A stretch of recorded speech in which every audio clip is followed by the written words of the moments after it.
Good afternoon, ladies and gentlemen. A very warm welcome to the first Mail Today Culture Conclave. Thank you for being here.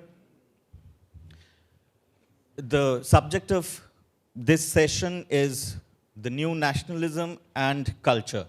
You know, we live in a very exciting time. It's also a tumultuous time. You know, the nation whose very glue is an ancient, diverse, breathing, and evolving culture. It's reasserting itself. It's challenging old notions of nationalism and culture both. It's a time of change, and change comes with a period of chaos. It comes with a little bit of pain.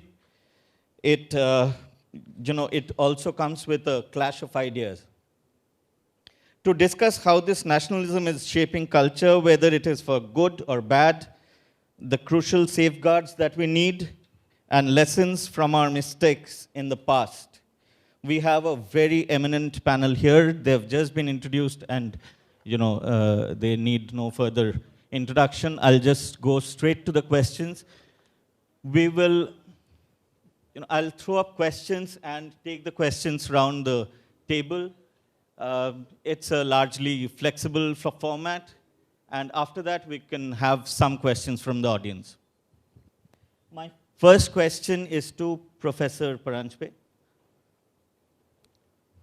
Are we seeing is a new aggressive nationalism shaping our culture today? What are the good things about it, and what are the pitfalls? Thank you so much. I'm deeply honored to be a part of this panel, and I see that my position, at least topographically or spatially, is right in the middle. I do consider myself ideologically also in the center of things in India, perhaps to the right of the center, so that my own subject position is somewhat clear. But I'm also very proud to be a part of the Mail Today team in the sense that I have a column. So I'm especially happy to participate in this first conclave, and I thank the entire Mail Today team for giving me this chance. I think the question you've asked and the way you've framed it should make us think quite deeply about what we are going through in India today. And I think that only part of the issue is addressed by the question of the aggressive new nationalism.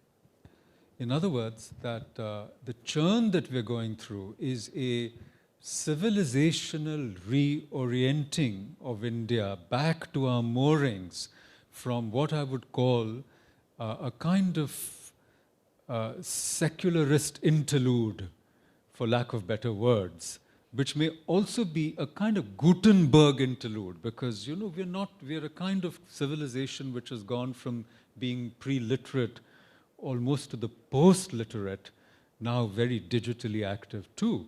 And what I mean by this Gutenberg interlude is the imagining of India in the way in which Benedict Anderson thought of it, which is an imagined community based on print media, which, is started in the 19th century, continued, through our freedom struggle, and then we had independence. But what I'm simply really trying to say is that I don't see India as a secular country. If by secular we mean a separation of church and state in the manner in which we have in Europe, this is a very dharmic country, and dharma doesn't mean that people who don't use that particular word are excluded. Imandari is a very important word for us. If you call somebody Beiman in Delhi, it would be a term of great, should I say, not just offense, but it's a moral judgment on that person. So this is a dharmic civilization, which is also very plural. In other words, it's not a civilization in which only one point of view prevails on all other points of view. Here is where we come to the sort of implicit danger that was suggested in your question, which is an aggressive nationalism. Yes, it has a danger that it can superimpose perhaps one hegemonic notion, even of the nation. I'll over use all a lot others. of these shorthands throughout the discussion, things that words and phrases that go around in the media. It's for you guys to, completely demolish all that. Exactly. So just to finish my point, all I'm saying is that yes, if you do try to impose one hegemonic idea of India on everybody, there's a danger. But a little bit of overcorrection as we, so to speak, right our course is inevitable. And taking us back to our moorings is actually very healthy, because I think secularism represents, this kind of secularism, which doesn't engage with dharma at all, which thinks about our traditions as being inferior cognition, really does not represent the mainstream of India. Thank you. Sadia, taking from there, do you see this brand of nationalism at loggerheads with our inclusive culture? And, does it have majoritarian overtones? I would also ask the same. No, when he says that India is a largely religious, we are religious people, we are spiritual people, and we must recognize that. And, but yes, there has been a very textured spirituality and a very inclusive spirituality. Kishwar is here. The Golden Temple foundation stone was laid by Mian Mir, Chishti Sufi. The Upanishads were translated by Dara Shikoh Majma al-Mehrain. And then we have the entire, if we look at the experience of Islam in India and Muslims, the rishis of Kashmir, if you look at them, they were vegetarians and celibate, and whether in Bengal you have the balls and witches. You go anywhere, whether you go in Delhi, it's chap tilak sab cheen li, muse naina milake. So it was bridge. There was a certain layering, whether even in Punjab, at the Dargah of Baba Farid, meditation techniques were borrowed by the yogis. There's always been a very healthy interaction, is what I'm trying to say.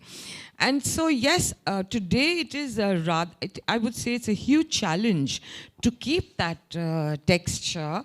And there is a huge fear among minorities. I can tell you, the very fact that it took me very long to agree to be part of this panel, because it's very frightening, because people just, I think the only culture sometimes I joke is one of surveillance. Zara sa bhi aapne kuch kaha to aap chale jaiye, aap anti-national hain, aap ye hain. It's a hugely frightening. And then you also have the political leadership, a section of which some people who've been elevated to ministerial positions, they have been saying that only one culture can exist.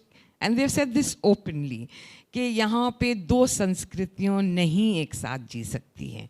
So that, I think, is very, very worrying, that we are rejecting.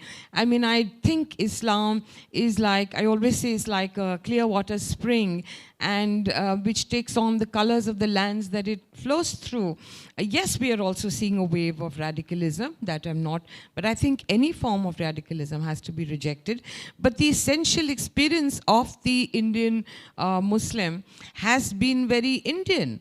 You look at the arts, something like my son learns Drupad from Wasifuddin Dagar Saab.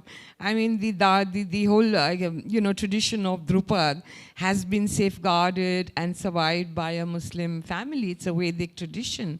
And whether you look at the other arts or music or Bismillah Khan Saab, or look at even here, if you look at the Red Fort, which is our great symbol where the flag is unfurled, you see in the architecture it is Indo-Persian. You see the chhatris, you see the lotus element, the Indian floral designs, be it the Taj, be it. So everywhere there has been, at least as I understand it, there has been a very inclusive, a very layered, a very textured civilization, which is what India is really about.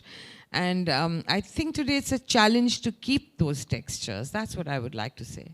Pavanji, you'd like to add to that? No, first of all, I want to say that it's impossible to see nationalism without correlating it to culture. This is a 5,000-year-old civilization, distinguished by its antiquity, by its continuity, by its diversity, by its capacities of assimilation, and by amazing peaks of refinement, perhaps unparalleled in most parts of the world. So if you have that culture, it's a contributory factor to nationalism. Let me tell you, nationalism is a noble sentiment. And in many ways, when you link culture and nationalism, there is a reclaiming process which is going on now with the kind of inheritance taken over by an anglicized English-speaking elite after 1947. The British believed that the success of colonialism is not your physical subjugation but the colonization of your mind. And it created an elite in its own image which largely inherited the levers of power, interpreting culture and therefore nationalism, if the two are linked, in categories which were in many ways divorced from the pulsating mainstream of India. Now, when you say going back to culture in order to interpret nationalism, which culture? 600 years before the birth of Christ, we had a man called Bharat who wrote 6,000 Sanskrit shloks in a book called the Natya Shastra. The Natya Shastra is not a compendium on the arts. All these shlokas are a meditation on what constitutes the aesthetic experience. Can you imagine at a time when in most parts of the world, our prototypes had not come down from the trees? There was somebody who was writing a book on what constitutes rasa, the aesthetic experience. If you go back to our sages, the Upanishads, the Vedas, I mean, which culture are you? There was a dictum in India linking to nationalism which said, Ekam Satya, Vipraha Bahuda Vedanti. There is one truth. And the wise people interpret it in different ways. The same, I mean, these are cliches, but somewhere you have to understand they are rooted in our soil. At a time when people were building barriers, here were sages saying, break them. Ano bhadra kritavo yantu vishvata. Let noble thoughts flow to us from all directions. Udar charitanam vasudev kutumbakam. These are not stated today in order to promote secularism. These were stated thousands of years ago and they constitute part of our cultural heritage. Now so we can't divorce the two, that much is clear. Correct. Secondly, and this is my last point in order for you to go on, nationalism linked to culture in a reclaiming process always incorporates the danger of whether it sometimes becomes ultra-nationalism. And that is something perhaps which is an inevitable transitory phase. If it becomes ultra-nationalism, the transition to chauvinism and from chauvinism to xenophobia. These are gradations of the same process. So ultimately, nationalism rooted in the soil, and that nationalism cannot exclude what Sadia was referring to without necessarily pandering to only that notion. This is equally important. There was a time, I am writing a book now on Shankaracharya, Adi Shankaracharya, not one of the pontiffs now. And if you refer to the achievements of ancient India, in the salons of the anglicized elite, for whom secularism is a kind of reflex impulse without any knowledge of their own culture, or almost no knowledge of their own culture, they would say, Arey, he's talking of ancient Hindu being sort of not liberal enough. But you cannot have an elite so superficially mired in the roots of your own cultural inheritance, trying to protect secularism unless you go back to those roots again. And in those roots, is multiculturalism. That Ganga Jamuni Tehzeeb is not a transplant as a consequence of the amendment in the constitution to put secularism. It is part of our combined heritage. It must also contribute to that cultural pride which must feed into nationalism. So you cannot exclude or be selective about aspects of culture. You have to take all on board, and then we have reason to be proud as a culture, and that must feed into nationalism, and that nationalism needs to be balanced. Dr. Frawley, I'll ask you this. Do you see majoritarian overtones in this nationalism? How big is the risk that it goes on to chauvinism and then to xenophobia, and is that already happening? Yes, well, first of all, thank you for inviting me here. It is a great honor to be here. As someone coming to India, both perhaps from the outside and the inside, I have to say that India remains perhaps the least aggressively nationalistic country that I know of, or I have visited in the West or in Europe. And it's strange to see, and also if we look at the history, India was born of partition. And if we even talking to other countries, they say, well, maybe India, is it going to survive as a country? Does it have enough unity to continue? So to me, this whole debate that India is too nationalistic is first of all rather strange. India needs stronger unity as a culture, as a country, as a civilization in order to go forward. And most of the problems that are going on in the country with the caste divisions, class divisions, religious divisions, wealth and poor divisions can be solved through a positive national identity, national purpose, and national action to address these problems. If you look at India politically, it's the only country that has so many regional parties. In America, we don't have California parties, Texas parties. It's the only country that is not divided up so much in terms of its political policy, and where often regional and local identities outweigh a national identity. So I think the first thing is that India needs a true helpful national identity and sense of national unity. And I find it odd that it's being deemed aggressive before there's even been any national consolidation. Next, let's just quickly look at the place of India relative to the other countries of Asia here. It remains by far the most tolerant, the most open, the most diverse, whether you compare with Pakistan or Bangladesh or even China or even Iran.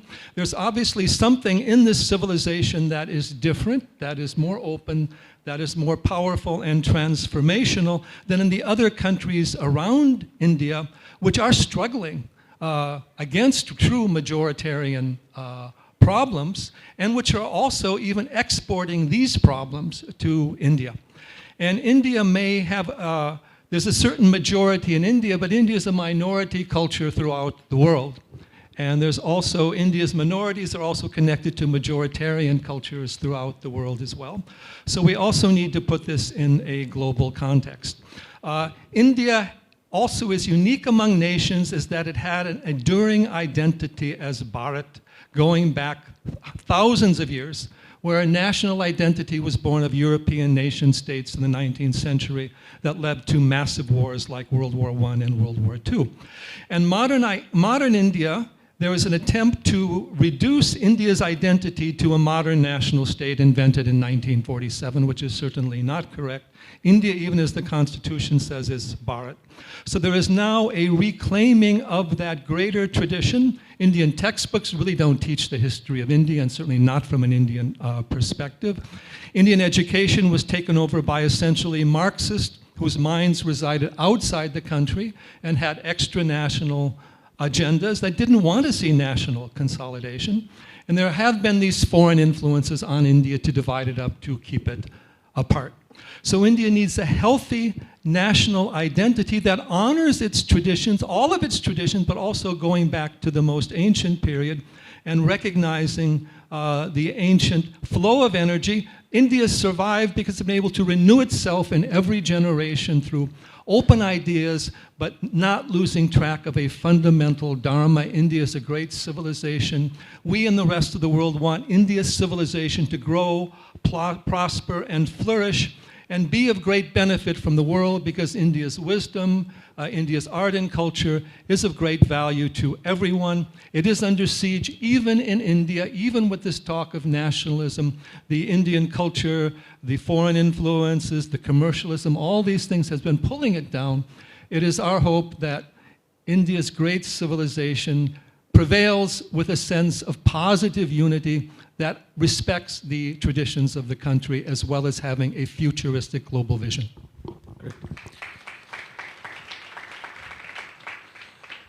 Pavanji, in which ways would you say that secularism, as it has been practiced in the last few decades in India, in which ways has it failed? Because we see there must have been, it couldn't have been all fine, because we see a great deal of anger about it, or sort of, a disappointment with it.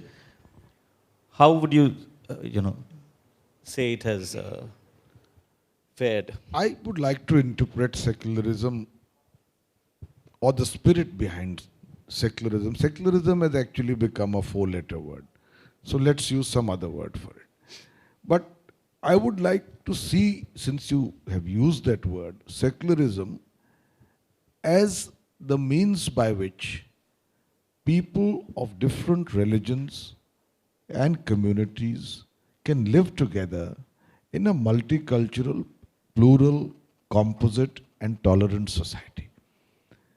I think that in our country is not a choice, it's a compulsion. If, for instance, geographically, for one moment, we had a situation where our largest minority was geographically located only in one part of the country, and the rest, the majority, were in another part of the country, it would be another paradigm. But here there is a situation where people of different religions are part of this melting pot and are scattered across the country, living cheek by jowl with each other. UP has some 30 million Muslims, I think. Bihar has that many. Assam in the extreme east has now 25%, 30% Muslims. Kerala in the extreme south has 25% Muslims.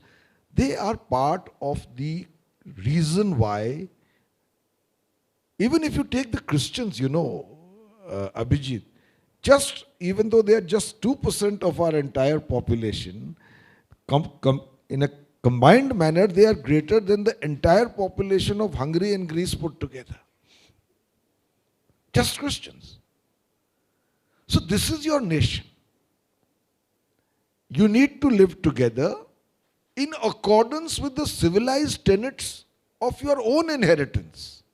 But there are mistakes. I have no hesitation in saying so, that many people have espoused secularism less to achieve the noble causes which must animate that notion, and more in terms of short-term electoral gain. And that was evident also, if I may say so, and I'm treading into controversial ground, even from the lines of my own party. But in UP also, there was, I think, a pandering beyond need by some parties of only candidates to win from certain backgrounds or religions, which in itself provoked a counter-reaction on the other side. You can't have a party whose leader gives 100 seats to Muslims and every speech says, you have to vote for me. There is to be a counter-reaction. And you cannot, we see secularism, Abhijit, only from the prism of political dividends. This is a balance which all parties need to understand. And I say this is a lesson to be understood even by the ruling party. So, the secularism, I think, has been somewhat misused without keeping in mind that it is actually a reason for the survival of India as a whole today. And if you were to create a substantial dilution of the spirit behind it, it would lead to enormous problems for a multi-plural country like ours. So was it a mistake in the first place to insert it, much after independence in the mid-70s?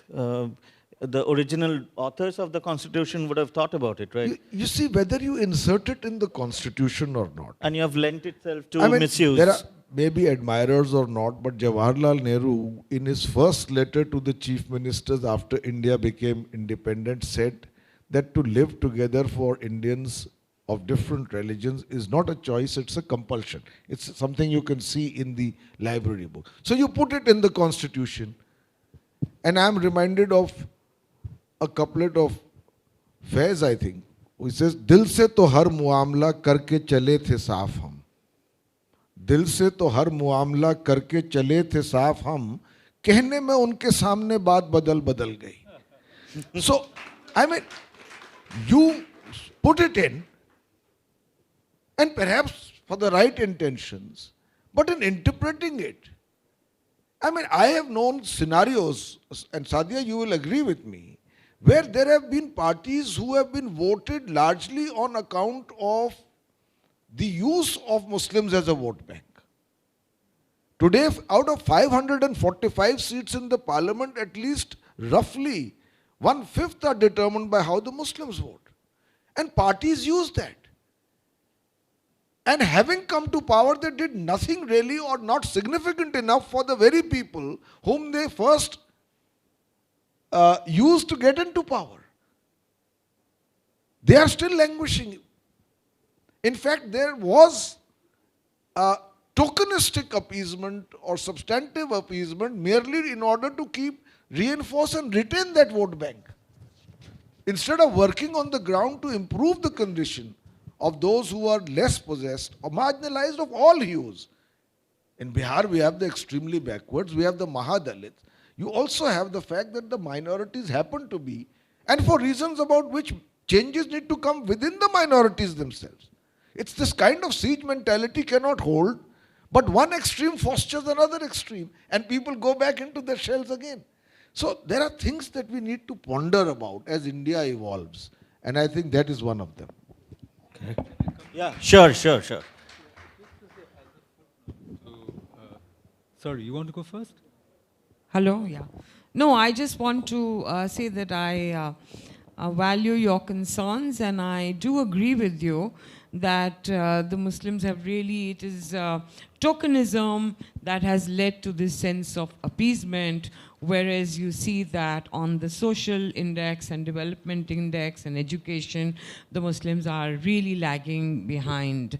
And I also agree with you about, it's sad, but in secularism, we really need to replace that word because it has become like giving somebody an abuse. And but yes, traditionally we have grown up to understand it as something in India, something that we have celebrated, something that we have understood in a different context than Europe, which is respecting, and I don't like the word tolerating because I think the word has to be acceptance of each other. And before Pavan came in, I would again like to say, yes, I mean, I hang on very dear to that Ganga Jamni Tehzeeb jo Delhi mein jisne parwarish pai. I think that is what our civilizational culture has been. And yes, I agree with Professor David. He's a great erudite scholar that we do need, we have been influenced by West, and we do need to understand our Indian texts and being taught. But should it be at the exclusion of other texts? Like what is very worrying is that even in states which like Rajasthan, we hear of things being removed from textbooks. Even writers who claimed they were not even Muslims, like Ismat Chughtai, I mean the celebrated writer, or Ajmer ki Sair. मतलब अगर ये चीज़ें निकल जाएंगी, so then you are just building up on fear of somebody that you don't understand, who is actually very much part of your tradition. I mean, you know, best example is Gharib Nawaz. I mean, Khaja Gharib Nawaz did of Muhyiddin Chishti. What did he say? He said, develop sun-like bounty, river-like generosity, and earth-like hospitality. And I can, you know, go on into where the great traditions, be it from Punjab or Heer and Ranja, where symbols, or even of Krishna in Chandayan, I think, or there were many other texts where local imagery has been used and it has never been thrown away. So there has been this great mingling. और जैसे मैंने कहा कि हम तो भाई इसी गंगा और जमुना की वज़ू करके ही हम मुसलमान हुए, और आज भी हम वज़ू करते हैं तो इसी पानी से करते हैं. ये हम कहाँ, तो हमें बड़ी तकलीफ़ होती है जब ज़रा सी भी आप, this is a culture that, and I don't know if it's a culture that's happening, but yes, it's very, very worrying, the kind that if you just choose to dissent or express an opinion, you know, or be critical of somebody, you know, it's like everybody's coming down and then they tell you, you know, go to Pakistan, say Jai Bharat Mata ki Jai. I mean, these are messages that come on inbox and tweets and trolls, and it's very disturbing, because I think, you know, hum to 400 saal se yahan aaye, my ancestry, that's why I'm called a Dehlvi. My ancestry is about 400 years in this city. हम क्यों जाएं भाई, हमारे तो जो बुजुर्ग हैं वो यहीं पे दफन हैं, हम कब्रिस्तान में जाते हैं, तो हम कहाँ जाएंगे, जीना यहाँ मरना यहाँ.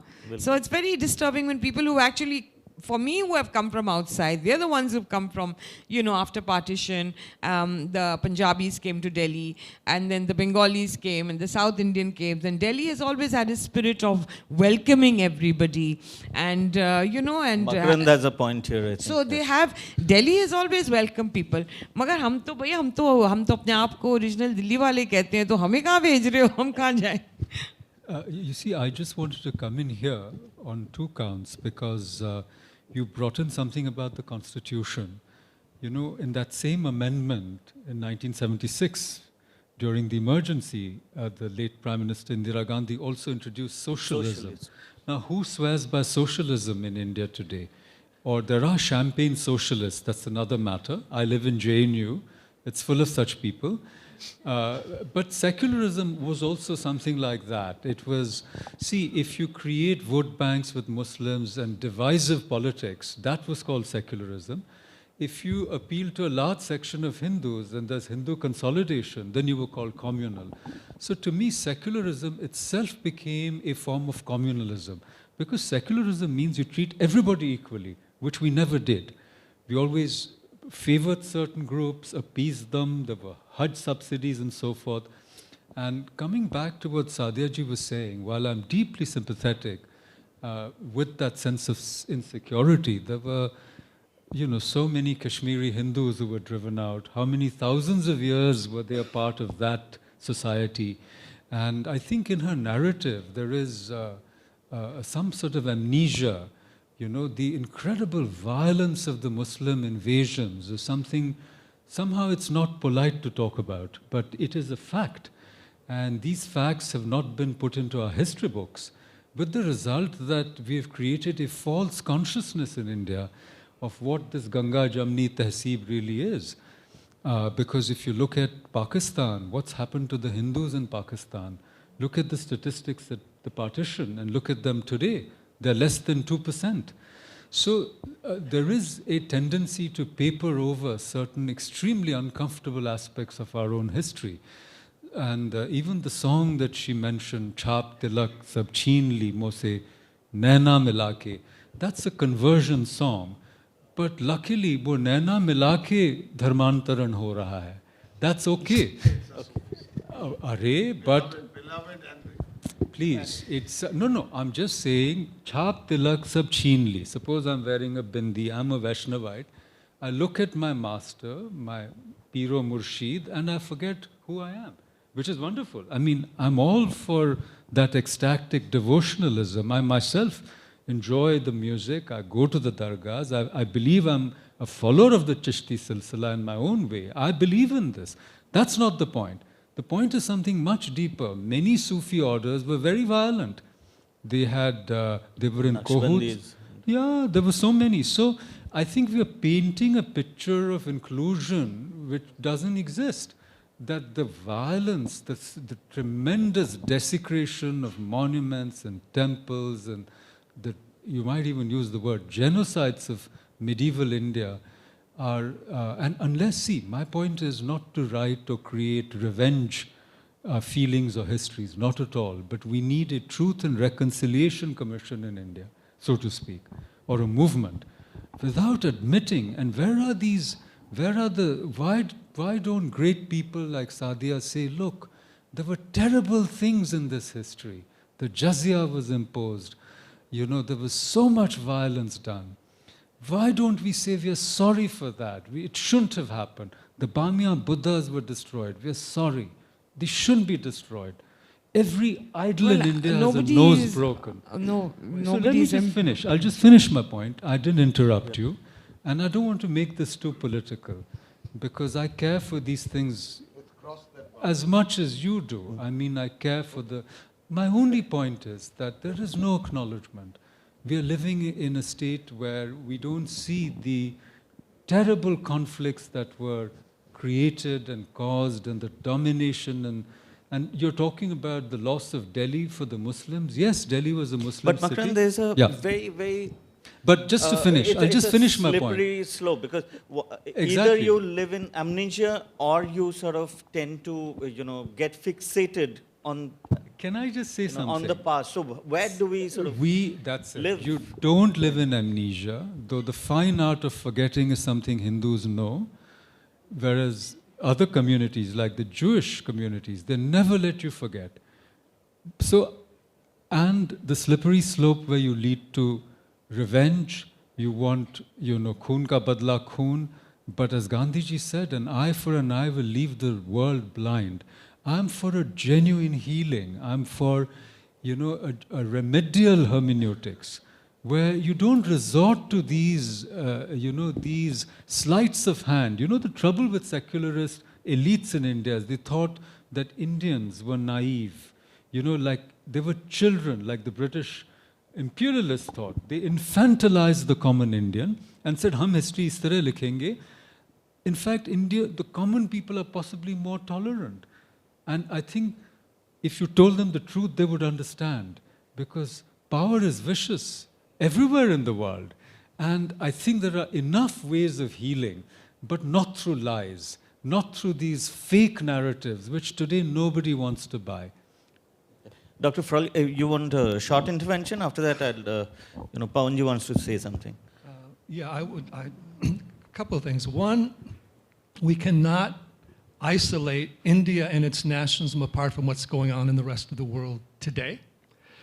And in India and throughout, well, first of all, India, this kind of syncretic, pluralistic culture is there only in India. It's not in the surrounding cultures. It's not in the surrounding Islamic states. And secondly, what we have throughout Southeast Asia, throughout Asia, and even in India, is the Wahhabization of Islam, and where the more conservative Saudi form is taking over. The Islamic community, it's a threat to the Islamic community as well as it is to the non-Islamic community. And it is exerting pressure also at political and economic levels in the country. And then, of course, you have the issue of terrorism that has also come up along with that. These are issues that certainly have to be addressed.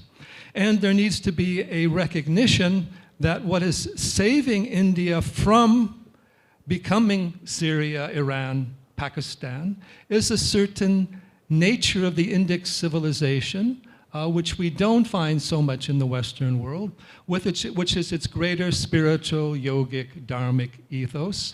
A pluralism that is based upon a seeking of truth, not just simply accepting everything as correct or as right.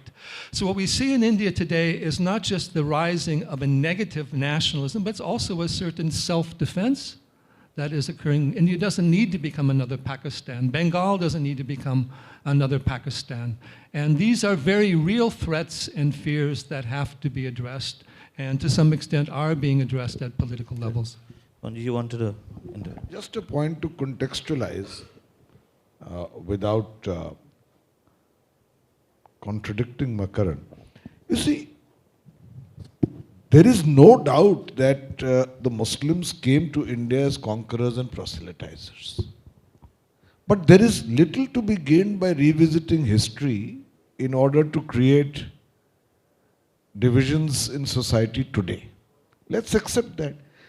The consequences of that, and there must be something in our soil, that people who came as conquerors and proselytizers ultimately became completely a part of this soil and mixed and together and created what you call the Ganga Jamuni Tehzeeb, for which we have such great symbols like the Taj Mahal and so many other factors which are part of both histories.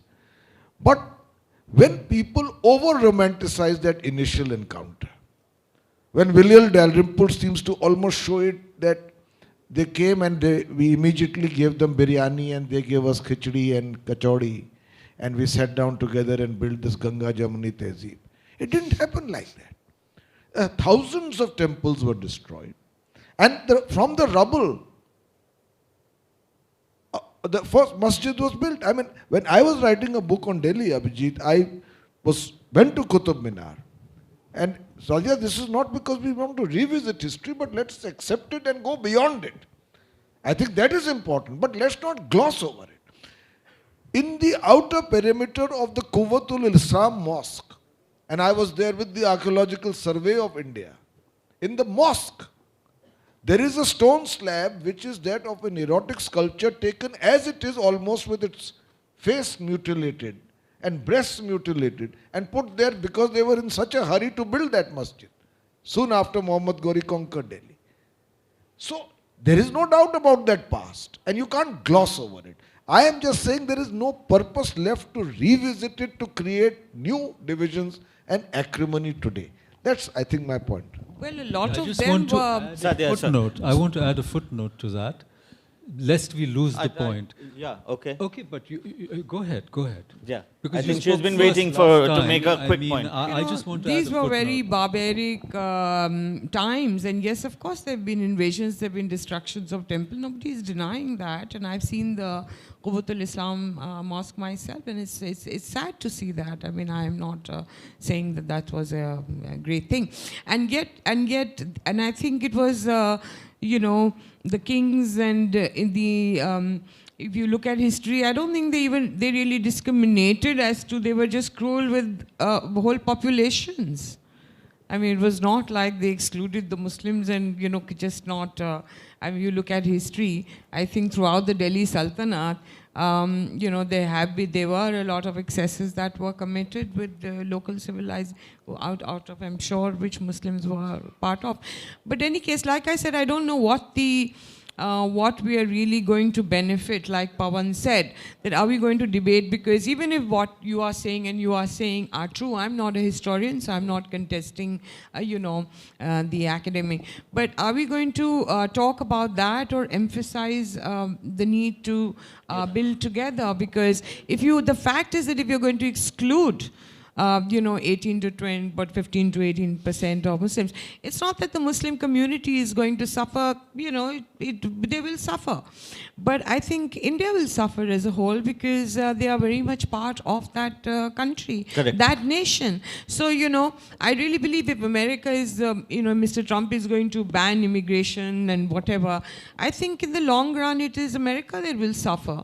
And similarly, I think if you're going to really decide to take revenge and to punish and to exclude the Muslims... I think that Makarand made it clear that absolutely no scope of that. Just let me finish. I'm finishing. Yeah. What I'm saying is that we need to move forward and take everybody along and not politically, use religion and use imagery, be it Muslim, be it Christian, be it Hindu.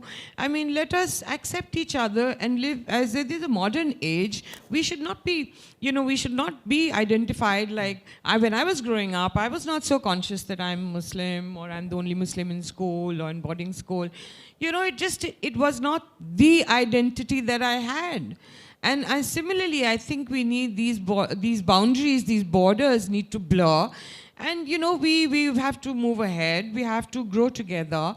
And really, that's the only way that if you leave one portion behind, it makes the whole body sick. If one part of the body is sick, we have to grow Correct. together. But you see, it's been a situation in India where the majority has been left behind in many places, not just the minority. Well, that's debatable, and I think we need to. Well, I'm just going to say my closing finish. point, No, and that is, I think we need to be we will careful. have to make these One interventions point. short. 1 second. Short, yeah. Last thing. Last- One Let- second. One second. Okay, You spoke for okay. so long. I just wanted to come in very briefly because you see what happens is the point gets lost. One goes on and on and on, and the real issue is forgotten. See, I just wanted to respond to what Pavan was saying, which is that we cannot homogenize any religious group. Actually, the different tendencies within Islam are very much alive even today. There are syncretic tendencies, there are assimilative tendencies, and there are extremely aggressive tendencies. As Vamdevji said, the Wahhabists are very alive, right in our midst, and their propaganda is all over. So we can't take the view that this problem has been solved forever. And not just invasions came from the north. In Kerala, there were, peaceful trading communities. There was a different kind of exchange. So basically, the Aurangzeb-Akbar dialectic continues right till today. And that is the reason why positions have to be taken and not glossed over. But the dialectic has begun in Hinduism also. It's in every community. No, please don't misunderstand me. And I'm not interested in making a simplistic argument. In fact, I think we over-politicize. The problem in India is we have thought phobia, as Sri Aurobindo said in his letter to Barendra in 1920. 100 years later, I'm at a university, and I find that people have an incapacity to think clearly because they immediately reduce every debate to a political position. And I think we have to... Sorry. Yeah, I think what's happened is we're getting caught up in a certain issue right now. What we need to recognize, what needs to be recognized in the Indian context is the greatness of the Indian civilization for thousands of years. Its many contributions in many fields, its relevance for the whole of humanity. India is not a sidelight to Western civilization. It's not a sidelight to Middle Eastern civilization. It is a vibrant center of its own unique vision of civilization that is tremendously powerful, globally relevant. India has the greatest understanding of the science of consciousness, even something that modern science has not even been able to approach. Go back to the civilizational roots and inspirations through yoga, Vedanta, Sufis, meditation, all these traditions, bring them out and create a unity based upon the Indian ethos rather than Western political, economic, religious type of views. Then I think India can really prosper and awaken and come forth. And I do believe that Narendra Modi has had this vision and is projecting that towards the country as a whole. Naturally, there are diverse groups where there can be different points of view, different decisions, and different examinations and so forth. But there is this power to India, this great civilization that the rest of the world appreciates and would like to see come up again, exert more global influences. And it is still around the dharmic idea that came from the beginning. It is not a uniform, it is not a belief-based thing. It is this deeper harmony with nature, the universe, the universal consciousness, recognizing the divine as Paramatma, the one self of all beings. Makarand, coming to campuses, JNU, are some of our campuses hostage to very narrow, petty politics? What is the future of, student politics, and how is it going to shape culture in India? I mean, this is of course open to others as well. Yes. See, I live on this campus called JNU, which has been in the news for very wrong reasons, not for academic excellence or discoveries in science or contributions in, various academic disciplines, but for being a kind of cauldron where, debates or, diverse or divisive politics of anti-nationalism, nationalism. And I also got sucked into this in a very interesting way. In the earlier session, the minister said that, देश भक्ति की ठेकेदारी नहीं होनी चाहिए. तो मुझे यही लगा जेएनयू में बैठ के कि देशद्रोही की भी ठेकेदारी नहीं होनी चाहिए. और ऐसे लग रहा था कि जैसे जवाहरलाल नेहरू विश्वविद्यालय ने देशद्रोही की ठेकेदारी ले रखी थी. क्यों? क्योंकि पूरी यूनिवर्सिटी को एक प्लेटफॉर्म बनाया जा रहा था मोदी सरकार के खिलाफ एक आक्रमण करने के लिए. तो जब just to finish, attack on the government is not attack on the nation, right? Not really. I don't think it is. But I'm trying to say something slightly more important. I'm saying that universities should remain places of academic excellence or academic pursuit, and their entire energy should not be diverted by a small group of people. Like there are more than 8,000 students in JNU, and only 100 or a couple of hundred at the most have hijacked the entire space of the university. And believe you me, classes are not being held in JNU right now. The main gate is barricaded. You can't get into JNU easily. Now, how long should we put up with this? When are we going to restore academics to universities? I'm not for banning political activity, but I don't want universities to be held hostage by political parties. I want places of open debate, and I think that the future of this country depends on restoring academics to universities. I'll tell you why. Because, what's going on in India is our universities are getting dumbed down.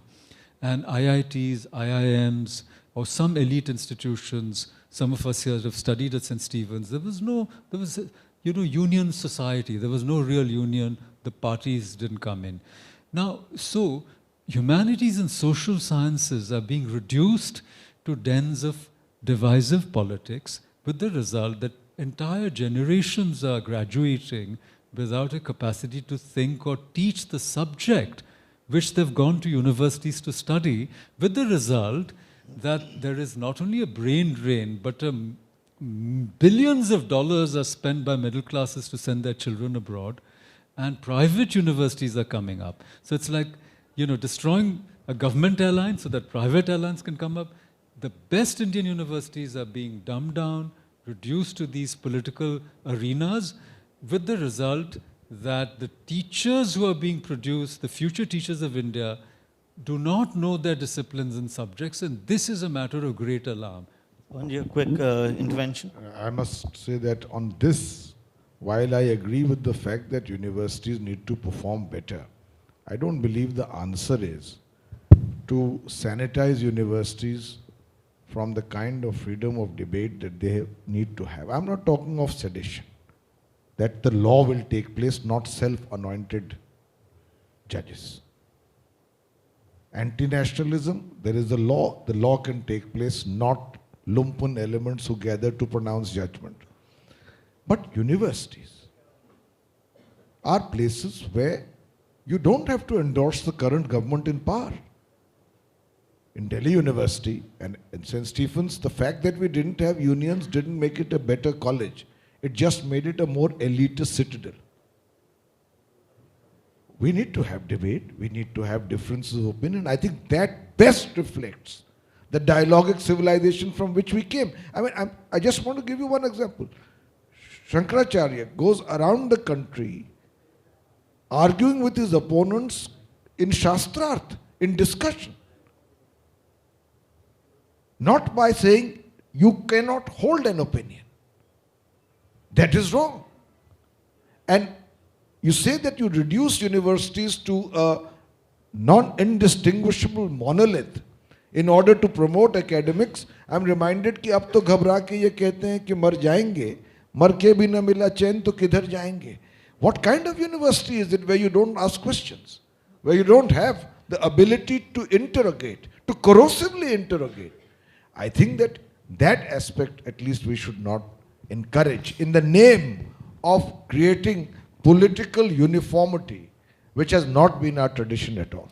But Pavanji, it's also true that, on many campuses, the left has had for a long time completely monopolized discourse, monopolized So, opinion and Abhijit ji- ideas, and it No, has no, become agreed. anything that doesn't adhere to their set ideas. It's almost like you're a pariah. Surya sir, you don't agree with the left? Fight them intellectually. If Makarand says that only 100 people are there out of 8,000, win the election, speak about what you believe is right, take them on intellectually. If it's such a minority, if the dominance is there, no dominance is unassailable. But let it be done through discussion, not by clamping down on the fact that there are people who hold a different opinion from you. But you see, what's Yeah. happening too is it is the students that are shutting down the institution, not just the institution that's shutting down the students. So And the one more right point. has also shut down universities, so has the left. It's not a monopoly of one ideological shade. The point is, it's not that the government has sent tanks to shut down a university. The students don't allow academic activities to happen. So, and I'm not at all in favor of using the power of the state to muzzle dissent, not at all. But I'm also really worried about the hijacking of the university space for this kind of extremely, in my opinion, corrosive and destructive politics, where many young people, they're getting brainwashed and they're not seeing the realities as they are because of this continuous whipping up of sentiment without proper debate. Because it's not as if, you see, it's not as if you're having, a debate like this with one person saying that, okay, Afzal Guru's hanging was a judicial murder, another person saying something. No, that's not what's going on. Morchas are taken, buildings are gherawed, people are not allowed to teach. So we're talking about two different things. I don't think the terms of the debate are being properly defined here when we think as if the state is shutting universities down. Okay, we are a little short of time. I'll have one last question and maybe take one or two questions from the audience. How do you view Yogi Adityanath? This is not culturally. It's not a facetious sort of frivolous question. I'm asking it seriously. How do you view him?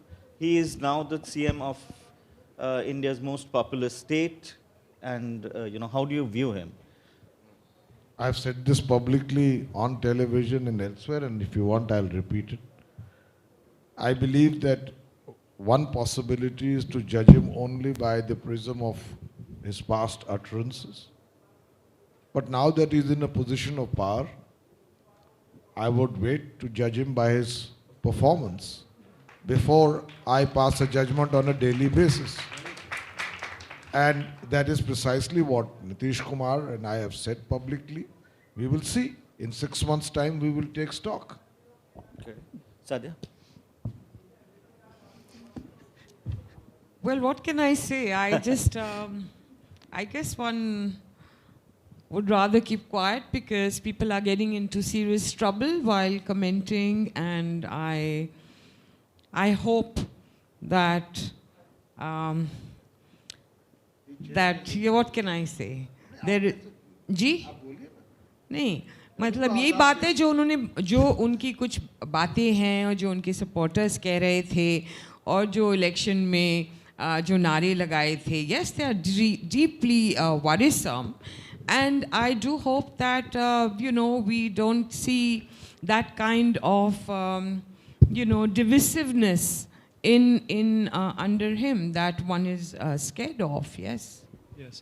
Yes. For India to rise up, UP has to rise up, and the previous governments did not do a very good job of doing that. So I also agree, you have to give this government a chance, and it's not just Yogi Adityanath. He's not a dictator there. There are other groups in the center and other groups around that will also need to be addressed. He has promised development also. So let's give him a chance, and let's not create media outrage in a couple of few days when someone achieves power, because you may not like his politics or where he comes from or where he has been. That doesn't even give him the opportunity to perform. So I think that he said quite rightly, let's give him the chance and be open to what the results are. But within the framework of democratic accountability. Of course. And I might add that the very fact that this question has been raised, one should look at that question symptomatically. In other words, you know, Yogi Adityanath stands for exactly the opposite of everything that the secularist elite tried to impose upon India. And that's why they've had such a meltdown and foregrounded his election or elevation as if it's the end of the world, you know. Look at the headlines that have been bandied about, you know.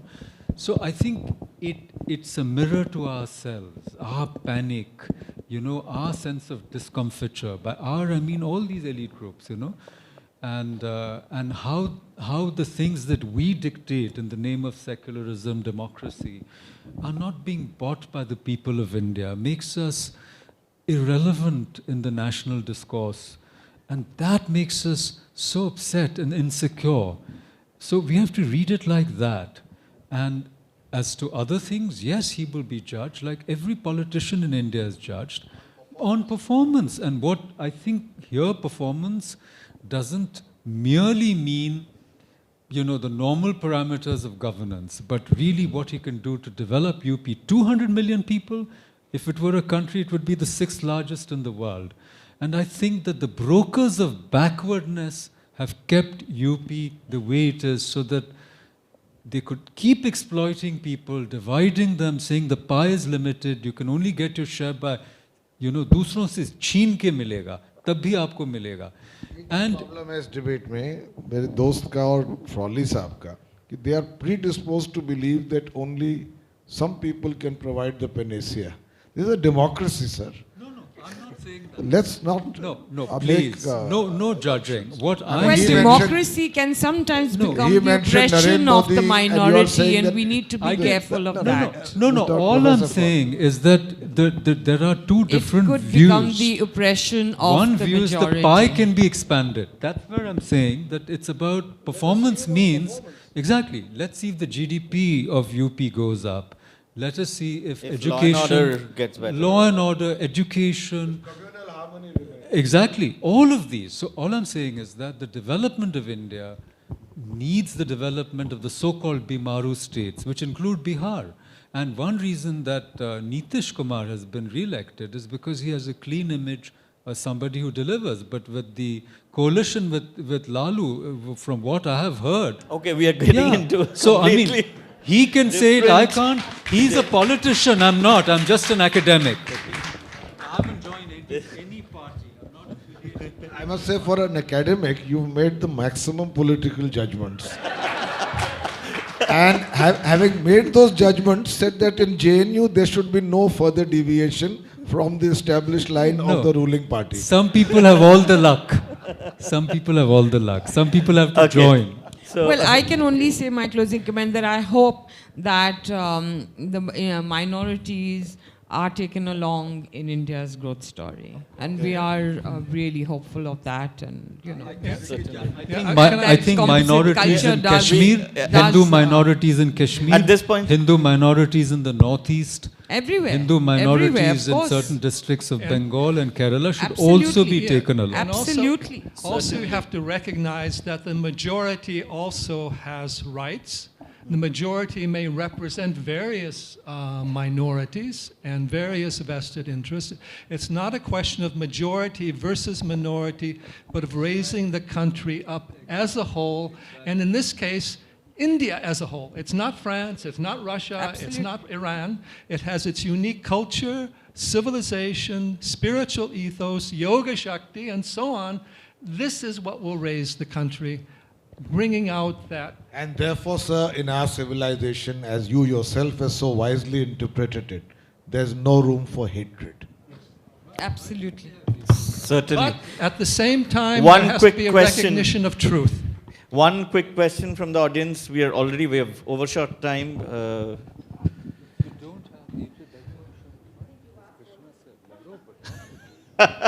You have one? You have one? I have one. No, I think somebody, yeah. Sorry. Okay. Thanks. So, I cover the RSS and BJP for Mail today. Also, I'm a student, or rather, I was a student of JNU, so I can relate to this entire debate at several levels. One thing, and one very quick question is, a religion, when imbued with a striving for power, becomes culture. Culture is not, it doesn't exist in vacuum, it's as much political too. Now, in that context, are we in India today experiencing a clash of what Huntington said, a clash of civilizations? Well, we only talk about the clash of civilizations. There's also a clasp of civilizations, as my friend Richard Hart said in his book. So what I'm trying to say, to what Pavan said earlier as well, that all communities, all groups have these dual tendencies, okay? And luckily for us, by and large, Hindus have not had this tendency to be intolerant, dominating, reactionary. They've had a huge history of social reform. And I think that we have to accept the fact that there's been a tectonic shift in the Indian polity so that a majoritarian consolidation now underwrites, not only the central government or the government in UP, but a growing tendency in many other parts of India to give this formula a chance as being a better guarantor of development than the earlier formulas.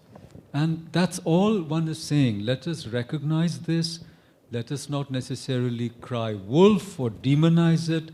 And I think India will go on. We've had the capacity to resist things. And if this formula doesn't work or produces some form of politics of hatred, I think we will stand up against that as well. So it's not a knee-jerk reaction that we are asking for at all. But we are simply saying that the so-called elites must recognize that somewhere, they couldn't interpret the signs. And the people of India are not going by their diktats anymore. They want to follow, another line of whatever, thinking, voting. And in time, we'll find out what has succeeded. That's what I'm trying to say. Okay. Counterpoint from Pavan. To what Makarand said. See, one of the great dangers is not to stereotype people or religions. And to say that all the reform has occurred in Hinduism, just go to the Khap Panchayat some 60 kilometers from here. And that nothing has happened in other religions is wrong. I think there is scope for reform, for introspection, for change, for gender equity, for modernity, for greater tolerance in all religions. And this very notion of creating this distinction then begins the incubating point of breeding friction. I suggest that let us watch both the government at the center, for which we have critiqued on many occasions, and the one in UP. Let us watch them for their performance. But within the framework of democratic accountability, if they create in this country turmoil on the basis of hatred and division, this is a democracy. We will voice, rather than say, no, this is a majoritarian government which should now continue as it's continuing. It's not part of our ethos. Yeah, sure. Question. Because whilst I think the people of UP may have voted for Yogi Adityanath, which is where I think a lot of this last part of the discussion has taken place, they've actually voted for development. They've voted for jobs. They've voted for what I think Mr. Modi sold to them very successfully that he would do. They did not vote for culture. You know, like, let's please make that distinction. What we are thinking is that it's a harbinger of, you know, great change, and suddenly the way we think is going to be overturned overnight. No. I think the youth, especially the young people of UP, have voted for jobs. They voted for a more stable economy and things like that. Culture, yes, it will be part of it, because it brings Yogi Adityanath and Mr. Modi and so on, bring a particular kind of vision. Whether we agree or disagree with it, as people who vote, we are looking for a more stable society with a better future for our children, and that's what we are voting for. And I think the culture and the change, which a lot of people are sort of saying, oh, this is going to happen, I think that we'll have to wait and watch. Because as all of you have said, this is a highly, a society which does not take anything lying down with social media and so on. There's going to be huge outrage. The world is watching us. Please, you know, I live abroad, and I can see a lot of headlines which are already coming out, which would warn any government that comes into power, looking at culture as a way of oppression or as a way of majority rule or anything like that. No, I don't think they can do that anymore. So I think that is a bit of an overkill as far as this, wrong use of word maybe, but it's as far as this particular election is concerned. It's for development, it's for jobs, it's for a stable future. It was also against a certain kind of politics, and you know, it was also against I don't appeasement believe that. on I the think anyone, ground. many would say. Many would say. I think that is again our media friends sitting in Delhi and, you know, reading all kinds of things. They have misread a lot of things in the past as well. So I think let's not read too much of, you know, cultural change and so on. That might happen, but basically the election was for something else, and I hope he delivers. Okay. And for someone who comes from outside the country, the foreign media knows almost nothing about India. Their comments are based upon their own local politics, and there's some very strong anti-India trends in certain publications and groups. And the same groups that are going against Adityanath went against Modi, and even before they often supported Pakistan. So please, Indians, don't judge yourself by the foreign media. Thanks. On that note, we'll have to end this extremely exciting, stimulating, and so far civilized discussion, I'm hoping. I mean, it didn't get into a boxing match like on TV. Thank you for this excellent discussion. Thanks for coming, participating in this panel. And yeah, thanks. Thanks for being here.